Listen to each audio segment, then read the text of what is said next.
வாக்குப்பட்டு வரமோச நான் கொண்டு கண்ட ஒரே தாய் வீட்டு சீதனம் என்ன பல்லாங்குடிதே. இது வெறும் விளையாட்டு இல்ல,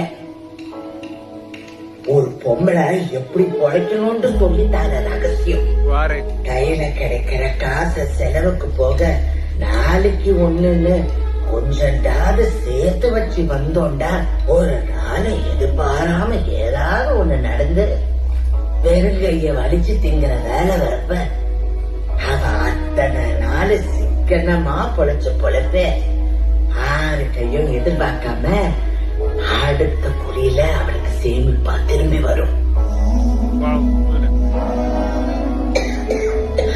ஒரு மனுஷன் சந்தோஷமா இருக்கிறதுக்கு காசு வேணுமானே எனக்கு தெரியும்.